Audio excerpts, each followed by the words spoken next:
मैं अमीन शेख। आज हम जानते हैं कि म्यूचुअल फंड किस प्रकार के होते हैं, टाइप्स ऑफ म्यूचुअल फंड। तो म्यूचुअल फंड के टाइप्स को हम बेसिकली 3 चीजों के अंदर डिवाइड कर सकते हैं। एक तो इक्विटी, दूसरा है डेट और तीसरा है हाइब्रिड। तो इक्विटी फंड क्या होता है?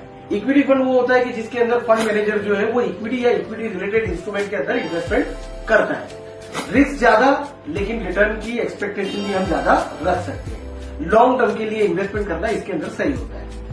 दूसरा हो गया डेट फंड, जिसके अंदर फंड मैनेजर जो है वो डेट मतलब के फिक्स इनकम इंस्ट्रूमेंट और बॉन्ड और इस तरीके की चीजों के अंदर इन्वेस्टमेंट करता है।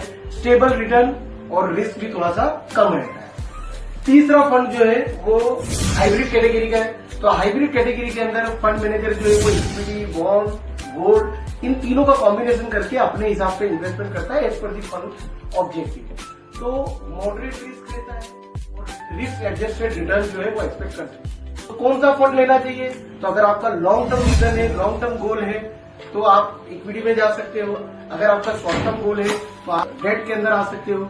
और अगर आप बिगिनर हो तो आप हाइब्रिड फंड से स्टार्ट कर सकते हो। अगर आप कहते हो कि मेरे पास एक साथ लमसम पैसा इन्वेस्टमेंट करने के लिए नहीं है, मैं थोड़ा थोड़ा करके हर महीने इन्वेस्टमेंट करना चाहता हूँ, तो उसका सोल्यूशन क्या है? इसको जानते हैं हम नेक्स्ट पार्ट में।